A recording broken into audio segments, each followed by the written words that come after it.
Phil, he had serious connections. I mean, I got to say, in the time I knew him while we were out on escape, he, he introduced me to a mob boss in the Bay Area. And we went out to a nightclub together with him and his little group.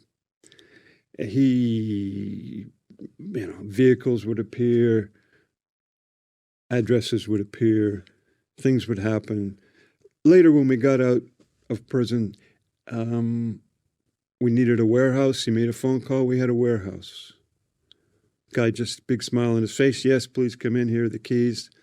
Never asked us for rent, anything. We had a warehouse. We needed jobs.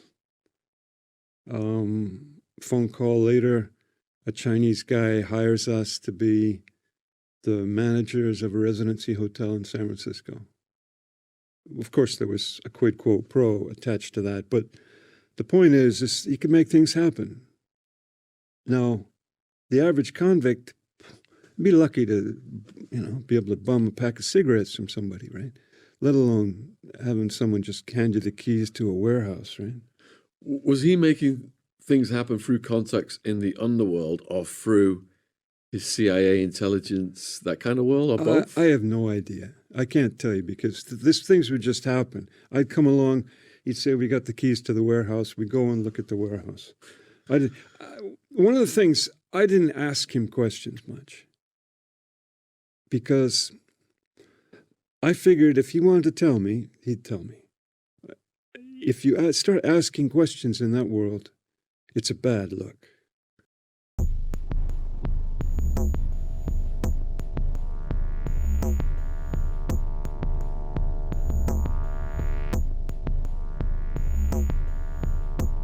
When people use the term serial killer, very often what they're really talking about is the power and control motivated killers. The Bundys, the Dahmers, the Gacy's, the sexually motivated murderer who kidnaps and tortures people to fulfill some deviant fantasy.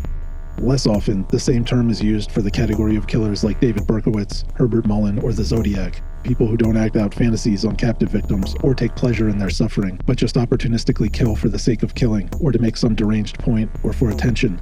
Then, even less often, you have the hitmen, the financially motivated killers, people like Richard Kuklinski, Eileen Wuornos, or Dorothea Puente, for whom the killing itself isn't the goal, but just a means to an end, like life insurance, silencing a witness, or just plain robbery.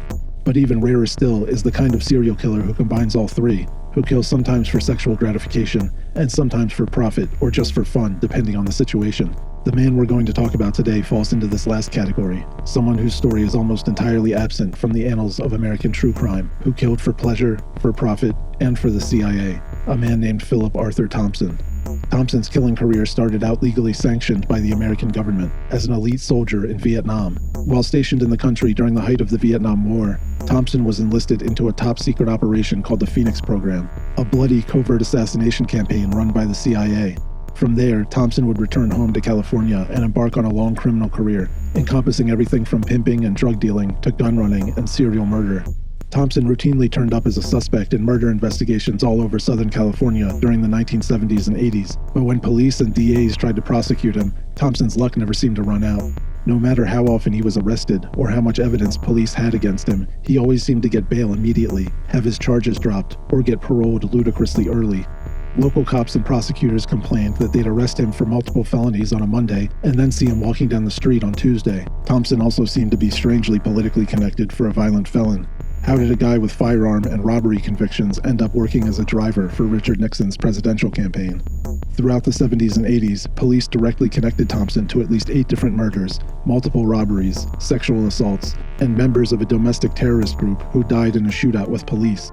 The cops knew they had an active serial killer on their hands, yet he seemed to be untouchable. Local police eventually figured out why. Thompson was working for the FBI, and possibly the CIA as well. So, why would the FBI and the CIA allow a serial murderer to commit crimes with impunity all over Southern California for over a decade?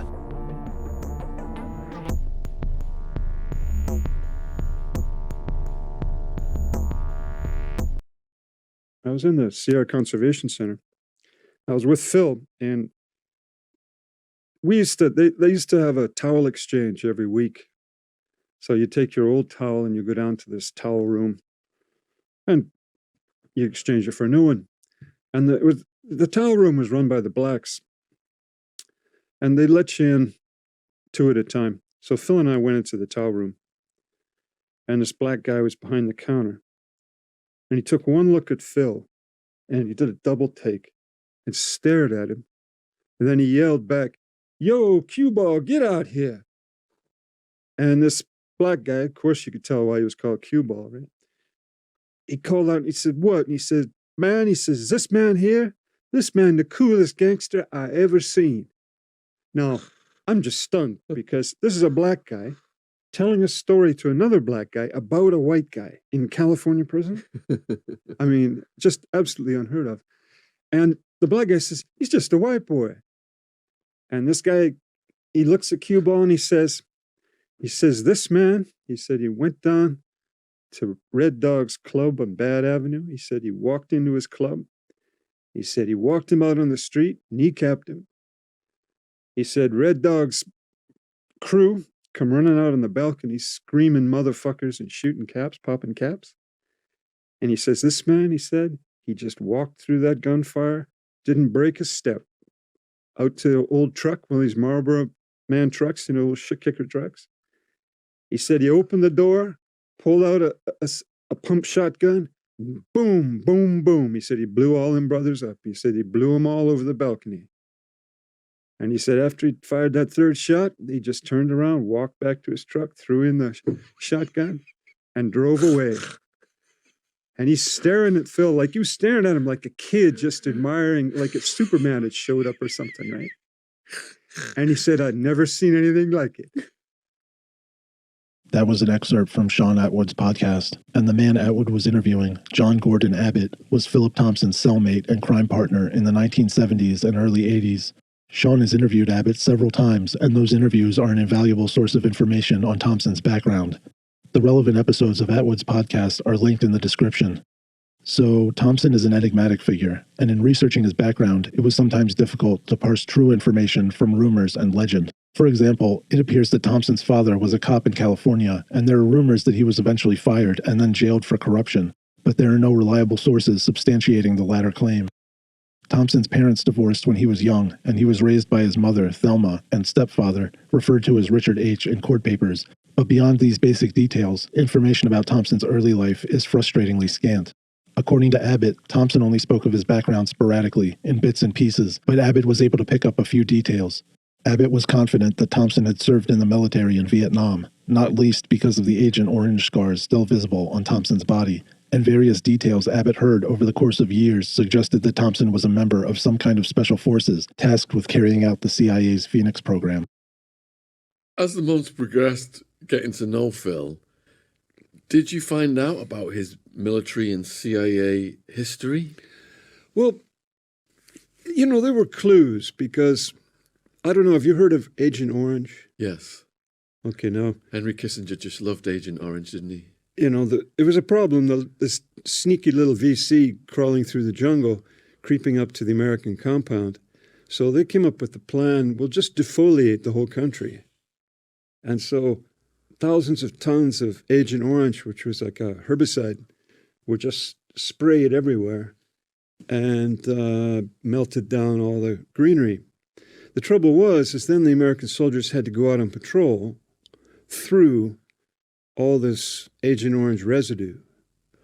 And so whenever Phil had his shirt off, you could see on his elbows the scars, the chemical scars from the Agent Orange, and on his knees from crawling when you're under fire. So I asked him, I said, what happened there? And he told me about Agent Orange. And he mentioned a place called Dak To. Now, Dak To was sort of hilltop little the CIA Special Forces bases. And then the North Vietnamese army decided to take them out.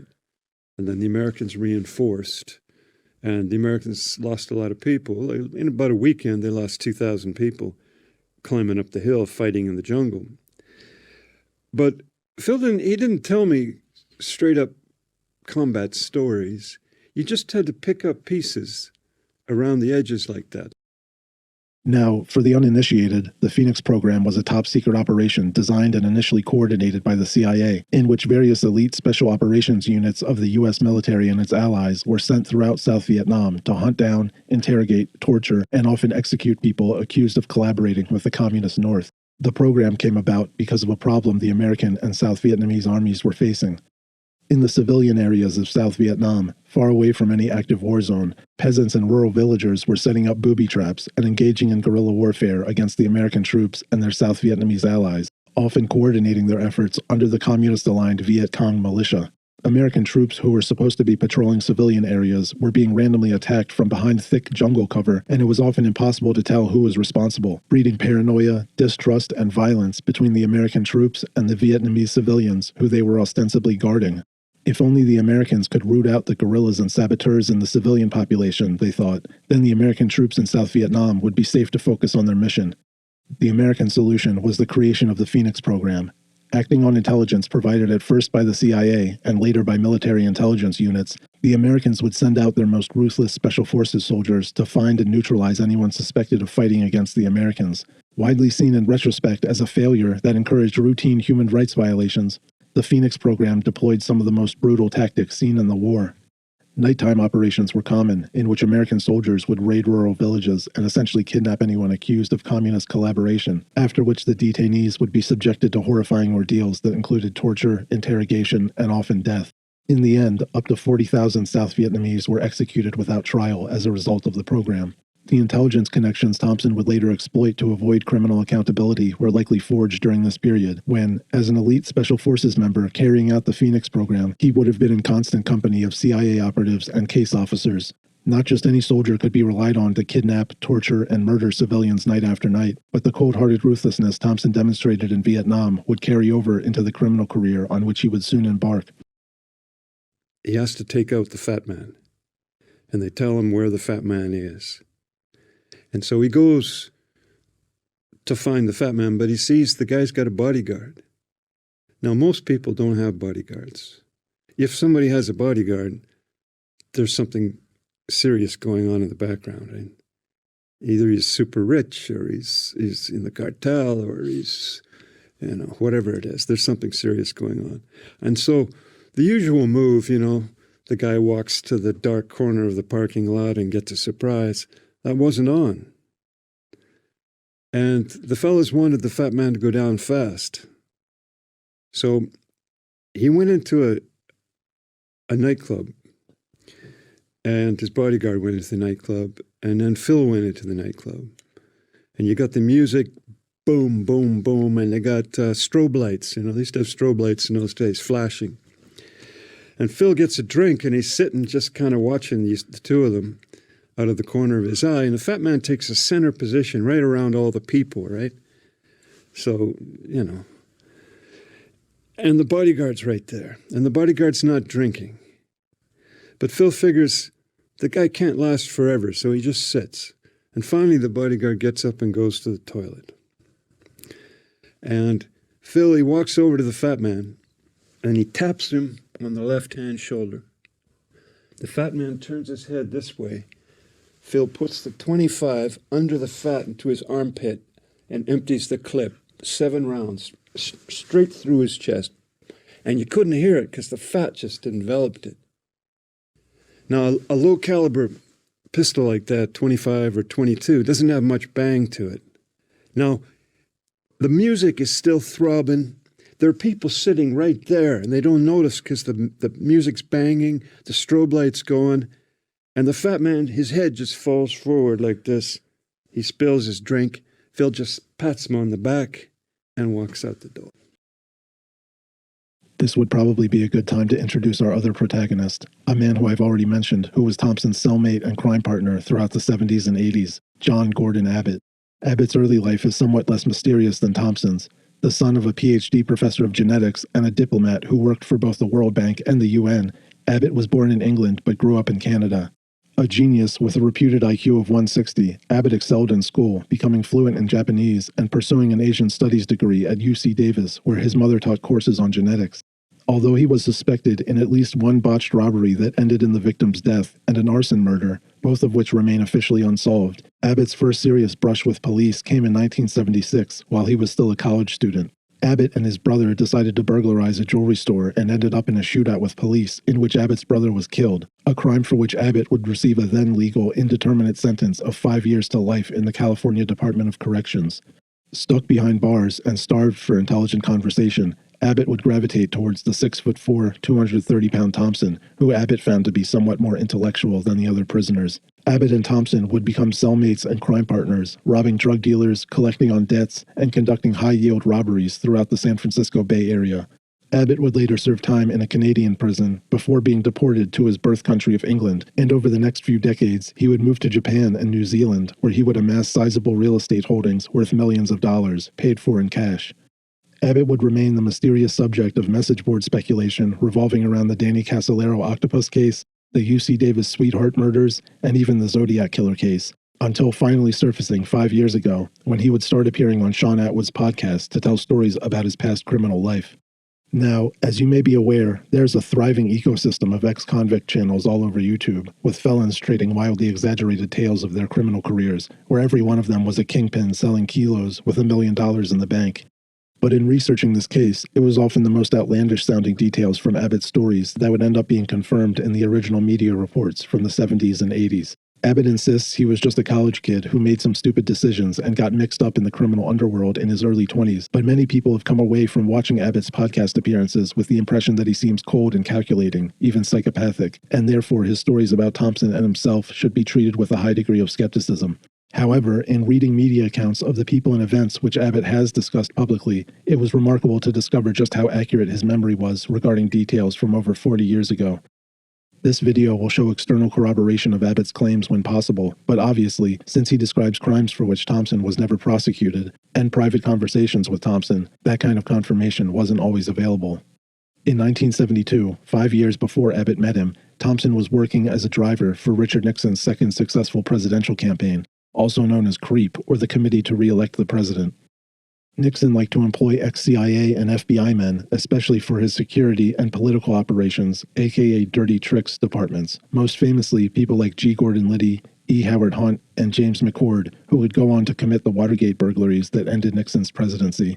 It's not clear how, exactly, Thompson got the job. His only other reported employment in the 1970s was as a massage parlor operator, but it seems unlikely that a violent felon would end up in such a role without some kind of personal connections. The same year he worked for the Nixon campaign, 1972, Thompson would be charged with check fraud and the sexual assault and kidnapping of a 17-year-old girl.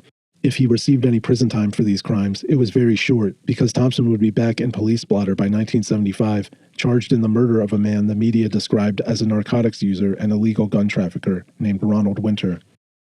Winter would die after being shot 10 to 12 times while standing behind his car beneath an overpass in Sacramento. Thompson would admit to being with Winter at the time of the shooting, claiming they'd been driving to the unmarked grave of a missing person whose murder Winter had participated in, but on the way there, some unknown third party had attempted to shoot both of them, only striking Winter. Police investigating the death didn't buy Thompson's story and pursued murder charges against him. Articles from this period suggest a likely motive for Thompson's execution of Winter, to prevent him from testifying in court regarding the theft of a large number of firearms from an armory on Mather Air Force Base outside Sacramento. I think what happened was, as you probably know, Phil was in the machine gun business. And there was a Air Force armory that got taken off at Mather Air Force Base in 1975. And then Phil was accused of putting 25 rounds in the chest of an Air Force armory officer who worked at the base. And so Phil was in the machine gun business, selling machine guns and grenades and stuff. Do you remember we mentioned the Hells Angels? And so I suspect that Phil supplied some weapons to some of these people in the SLA. And the name Kilgore got mentioned. He said he knew this fella named Kilgore, and he was one of them. No, you got to remember, Patty Hearst being grabbed, she was like the biggest get-out-of-jail-free card that you could imagine. Anybody who had anything to say, they were so desperate to get her back, the political pressure was so immense that anybody, excuse me, could get away with anything who could put the finger on the SLA. And so I suspect Phil probably had something to say and established himself as being, on the right side of the law with them on that case. Thompson and Winter were both known to sell guns on the black market, and it appears likely that after burglarizing the armory together and selling some of the guns, Winter had agreed to cooperate with prosecutors trying to convict Thompson on the theft. It seems that Thompson did end up serving time for crimes related to this murder, but not before one of his many incredible strokes of good luck. After initially being indicted on murder charges, the judge on the case would quash the first indictment because, quote, the district attorney failed to tell grand jurors both the good and bad about Thompson. The good thing, which the district attorney had neglected to mention, was that before his arrest, Thompson had been a police informant.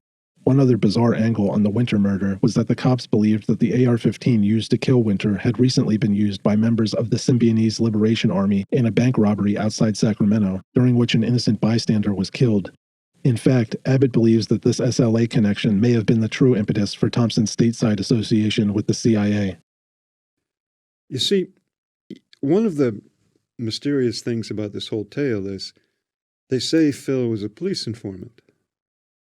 Now, I can't speak to that because I never saw him phoning up Officer so-and-so, and I never saw him testifying against me in court, which he easily could have done. And I never saw him testifying against anybody else. But that's it. That's all I can say. There's so much suggesting that he was, that I have a feeling that all of this comes from the SLA, the Symbionese Liberation Army. Now, Phil was centered in Sacramento, and a certain group of the SLA were also from Sacramento. And just to explain to the viewers, the SLA were classified as the first terrorist group from the left, extreme left. Yeah. There's the Patty Hearst story and all that stuff, if you want to research it. The SLA, they got off to a nice start. They decided they were going to start a revolution with and help the blacks and the browns, recover justice in America. But the first thing they went and did was to kill the first black school administrator in Oakland. They assassinated him. So, of course... What was the motive? They said that he was a fascist because he said that high school students should have IDs when they go to high school because there's, problem with drug dealing and guns and all the rest. Anyway, they killed him. And then the SLA decided they had to get... Two of their soldiers got caught. So they thought, we'll kidnap somebody important and trade them like the Germans do, And so they kidnapped Patty Hearst. The SLA, they were like, whoever could get their hands on any kind of info on the SLA was on easy street as far as the law was concerned. And so you might have noticed that almost all the SLA people got picked up on tips of various kinds. This safe house would just suddenly get raided, and they would be crossing the bridge in the car, and they would just suddenly get stopped. And the ones down in Los Angeles all got killed in the big shootout. So that's where I think Phil's history with law enforcement is I don't know. That's where I think it's coming from. It's worth noting here that putting radical groups in compromising positions with black market firearms was one of the FBI's favorite tactics for disrupting left-wing movements during the 60s and 70s.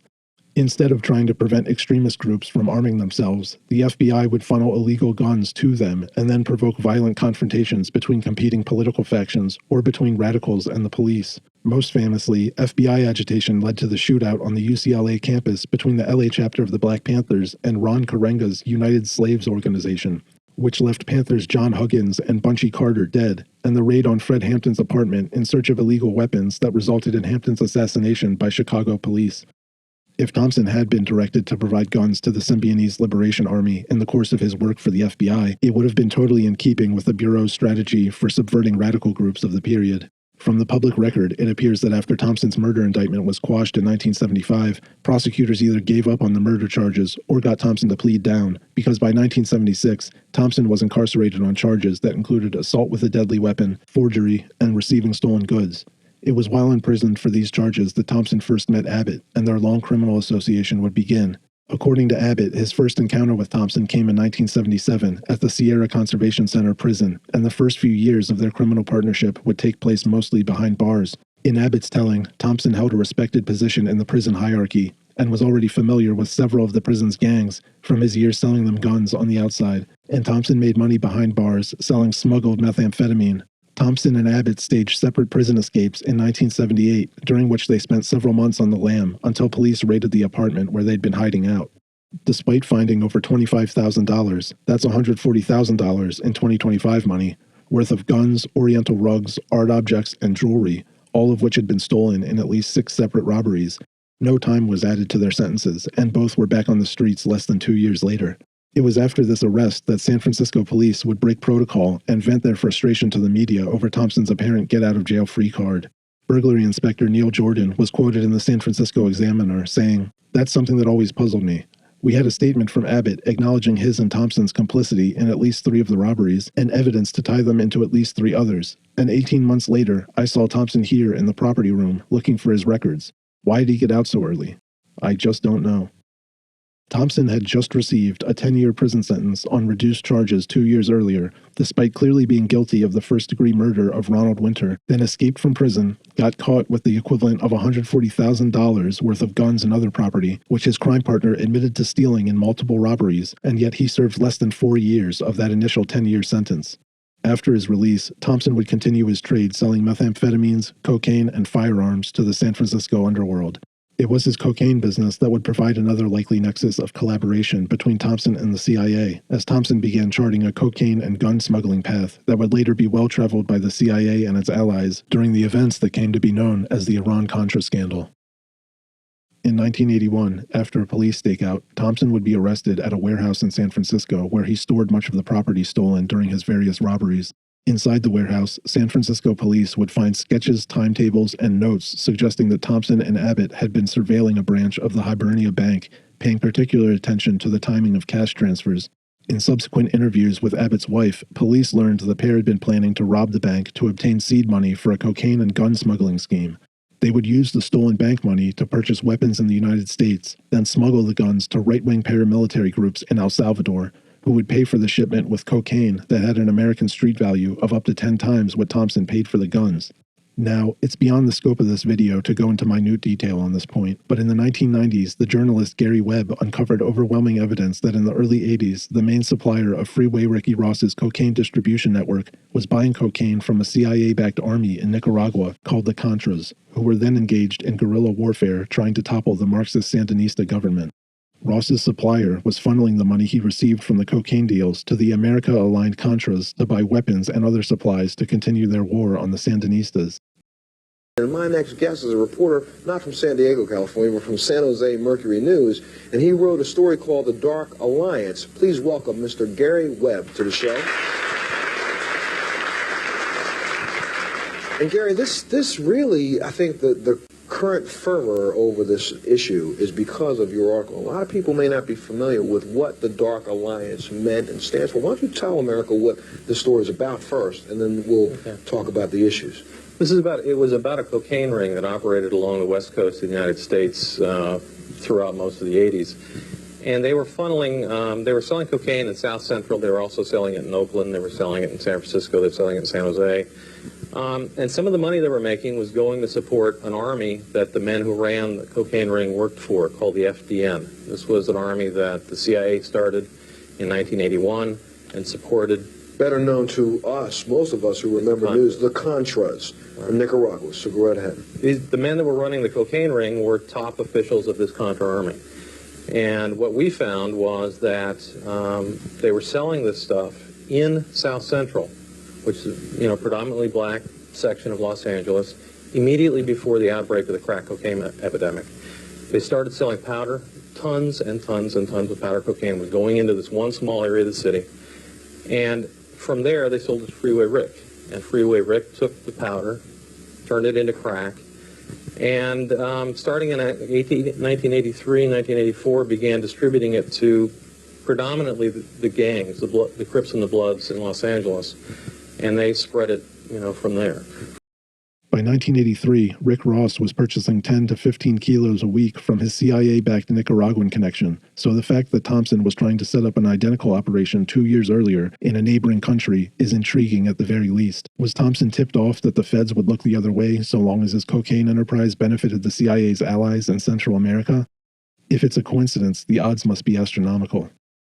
Despite the cops catching Thompson, a violent felon out on parole, with multiple guns in a warehouse full of stolen goods, he would be granted bail almost immediately.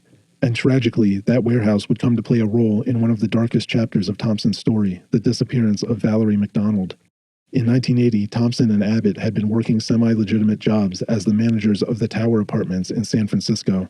According to Abbott, these were among the cheapest rentals in San Francisco, operated by a slumlord named Mr. Ma, who hired Abbott, Thompson, and a third ex-convict named Michael Hennessy in the middle of a rent strike to collect back rent from tenants who had stopped paying. One of these tenants was a young, aspiring actress named Valerie McDonald, who had recently graduated from the San Francisco Art Institute. To be clear, Abbott still denies that he, Thompson, or Hennessy had any involvement in McDonald's disappearance, and Abbott was never convicted, never charged, never even questioned. Never convicted, never charged, never even questioned. Yeah. In relation to any sex offense. But the version of events laid out here has been pieced together from media reports on the case and Abbott's testimony from his interviews with Sean Atwood.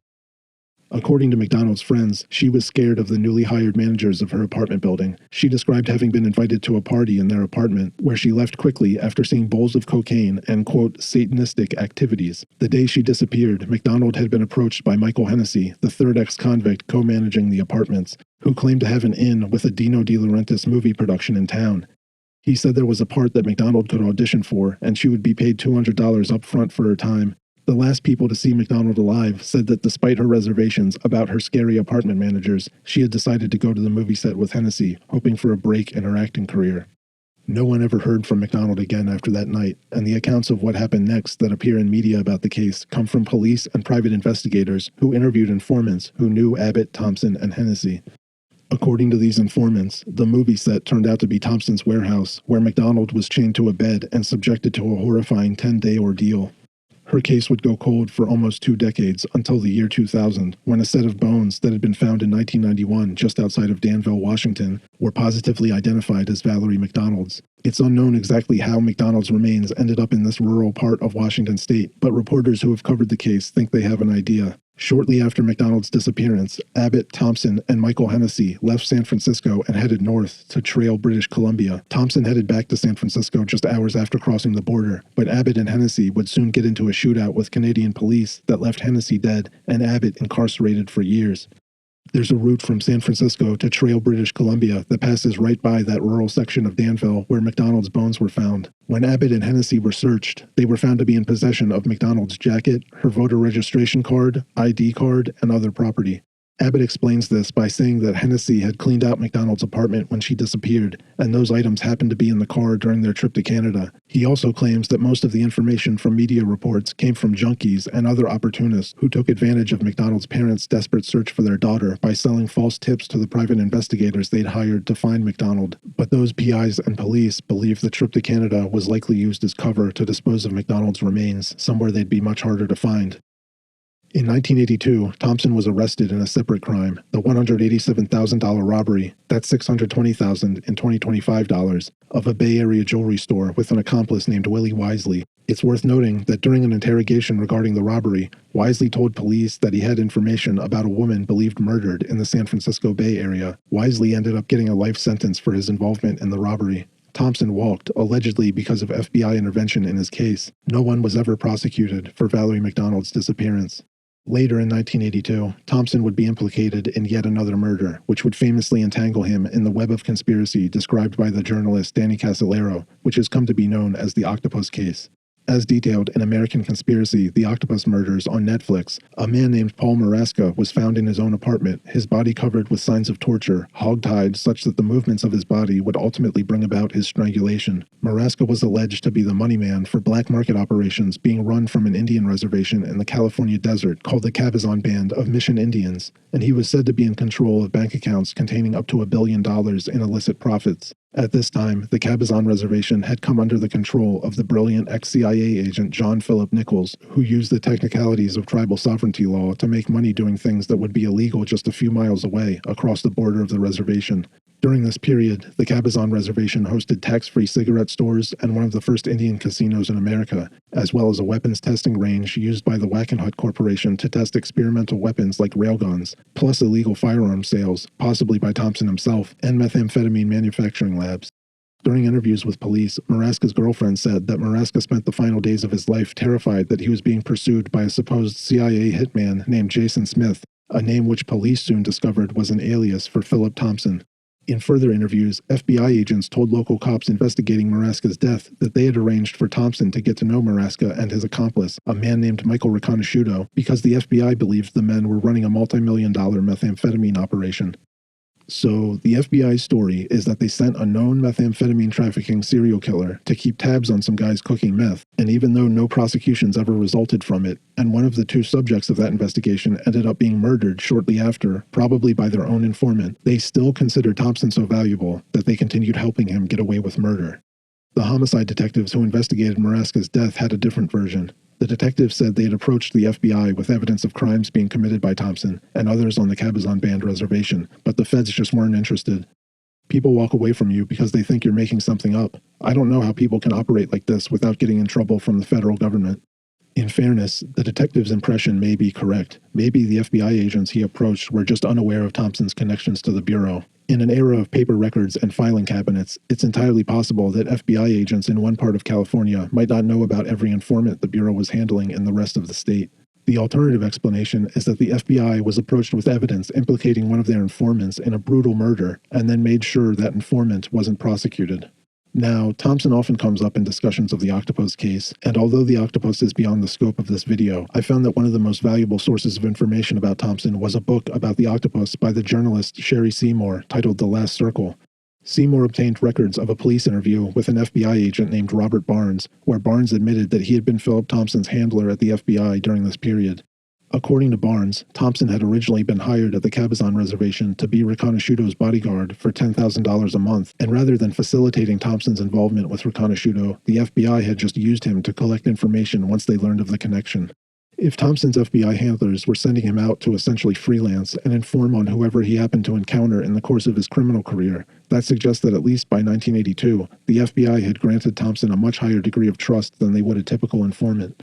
It's worth noting that, despite the Octopus case being derisively described as a conspiracy theory and a lot of mainstream media coverage, the intrigue and violence related to the Cabazon Reservation in the 1980s is well documented. In fact, Maraska's wasn't even the only murder tied to the corrupt dealings on the reservation during this period. Screw the FBI, screw the police, screw everybody else in my past. I don't care about my past. The world I live in is screwed up. Parents got killed. Mafia hit. Okay, that's life. That's what happened. Your parents were involved in some very dangerous things. Your dads. Okay, that's the only thing I can tell you. They were involved. Despite the lack of solid evidence, police working the Valerie McDonald disappearance would continue to focus on Thompson as a suspect, and the 1981 raid of his warehouse, originally intended to develop evidence on the McDonald case, would come back to haunt Thompson. During the search, detectives had spotted a stack of UPS boxes in a corner of the warehouse. Over the next 2 years, police would develop a case against Thompson for the robbery of 2 UPS trucks that would finally earn him significant jail time. This is Abbott's account of those events. Kidnapping is a especially heinous crime. But in Phil's case, it was basically, UPS truck robbery. But because you moved the truck a kilometer or two down the road somewhere, it was charged as kidnapping.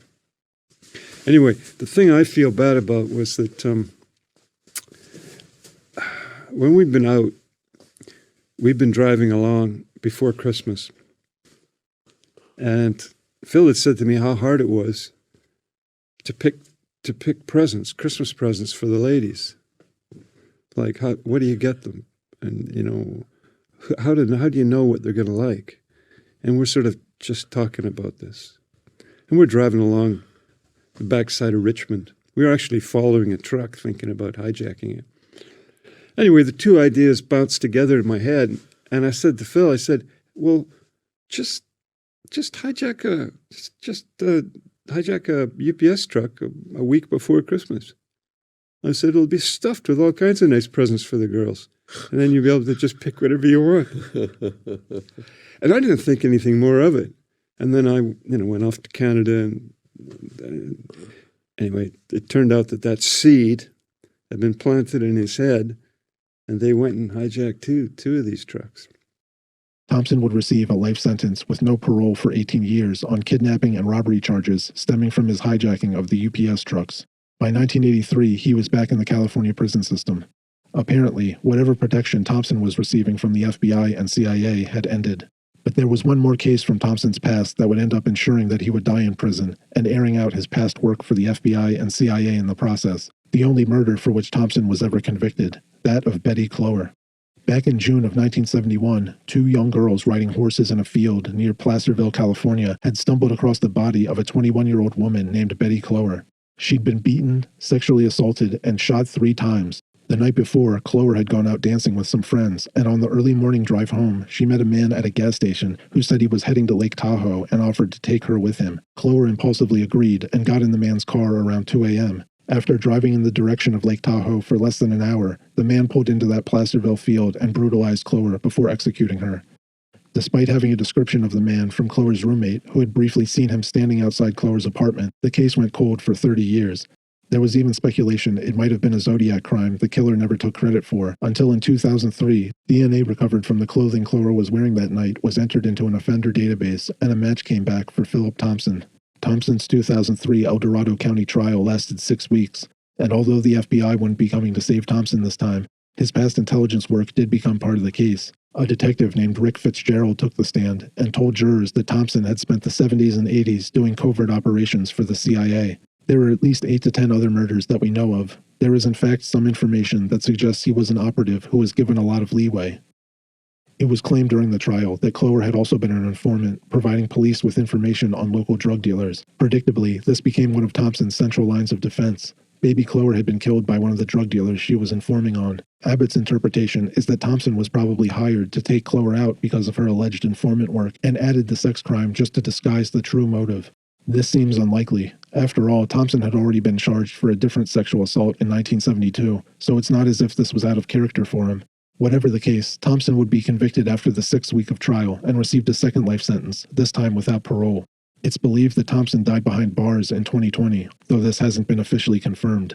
Some people might argue that Thompson's decade-plus crime spree occurred before the advent of mass incarceration and mandatory minimums, and since sentencing laws were nowhere near as harsh in the 1970s and early 80s, perhaps he just got lucky with judges or fell through the cracks of the criminal justice system. But at the bare minimum, there are records showing that between 1970 and his final incarceration date in 1982, Thompson had sexual assault, check fraud, and forgery charges in 1972, the same year he worked for the Nixon campaign. 1975 convictions for assault with a deadly weapon, forgery, and receiving stolen property after having his indictment for Ronald Winter's murder dropped. 1976 convictions for solicitation to commit murder, being an accessory after the fact to murder, and solicitation to commit perjury.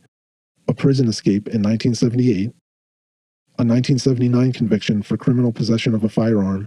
1982 charges for robbing a jewelry store in which he walked despite his accomplice receiving a life sentence.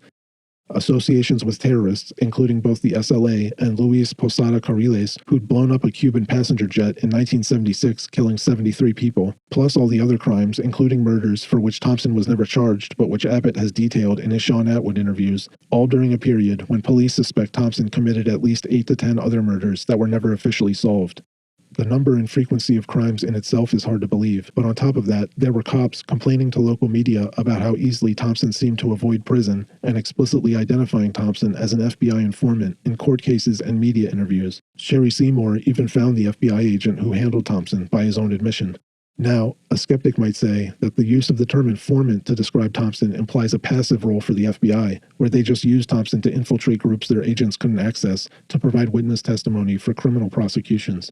However, there is no evidence that Thompson ever testified in any federal cases. But more importantly, this interpretation ignores the actual role that informants played in the COINTELPRO-era FBI. In one famous incident from this period, the FBI directed one of their informants named Darthard Perry to infiltrate and then literally burn down a community theater project in Oakland just because it was associated with black radical groups like the Panthers. The Watts Writers Workshop. Yes. Watts Writers Workshop, which was one of the oldest established black writers workshop. That place was burned down. Yeah. The Bureau had it burnt down. How do you know that? I know because I participated. I did the arson. You burned down the Watts Writers Workshop? Yes. Why did they want it to go? At the time, funding had been cut to the workshop, had been cut out, but it looked like there was a possibility of a grant being given back to the workshop. And if there was no theater, there would be no grant. How did you do it? 2 cans of kerosene, a Purex bottle, gasoline, and a flare, highway flare. Why didn't you use more sophisticated stuff? Oh, no. No. You're never overly sophisticated. It's too obvious. This way you make it look like, maybe somebody in the neighborhood that got kicked out of theater at one time got mad and came and burned the damn theater up, that kind of thing. But you were involved in this theater? I mean, did it get to you at all what you were... Hey, man, that got to me a great deal. I love that theater. I built the stage. You built the stage? Oh, yeah. When I got to the workshop, the stage that had been, the original stage that had been built needed an extension on it. The original part of the stage was in terrible condition. They had no lighting system. I put the lighting system in myself. I put the stage in myself. And that was a stage, man. And that was a theater. It's a nice theater. Who was the director of that workshop? Harry Dolan. Harry Dolan. There is no serious question that Thompson was being protected by the FBI, given the sheer number of local investigations and prosecutions they interfered with to keep him out of prison. But perhaps the most baffling element of this entire story is the question of the FBI's motive. What could the FBI possibly have been getting out of the arrangement, especially after learning that Thompson was a serial killer? The case for Thompson having CIA connections post-Vietnam is more circumstantial. Thompson has repeatedly been described as CIA-connected in media coverage, but direct evidence for a connection is harder to find, although this may be explained by the CIA's extreme levels of secrecy. On balance, it seems likely Thompson probably was involved in the Phoenix program, and his affiliation with the Nixon campaign and cocaine for arms plans seem highly coincidental for someone who had worked in CIA black operations just a few years earlier. Abbott has speculated that Thompson developed a relationship with the CIA as an informant targeting the Symbionese Liberation Army, but the SLA only operated domestically and were far more likely to have been targets of the FBI's COINTELPRO than any CIA operations. Abbott has said that he suspected Thompson was essentially a hitman for hire who moved seamlessly between rival criminal gangs, committing murders for anyone who could pay his fee. He describes Thompson as a man with lots of powerful connections who seemed to be able to procure anything he wanted with little effort. It's clear that Thompson was a serial killer, but his true victim count is lost to time at this point. Whatever services Thompson provided for the FBI, apparently the Bureau thought they were more valuable than the lives of Betty Clower, Valerie McDonald, and Paul Muraska. And eventually, when Thompson had outlived his usefulness, the FBI faded into the background and let him die in prison. For his part, Thompson never commented publicly on his associations with the Octopus case, Michael Riconosciuto, the FBI, or the CIA. Beyond anything else, Thompson knew how to keep his mouth shut. So that's the story of the serial killer being protected by the FBI and the CIA. Thanks for watching.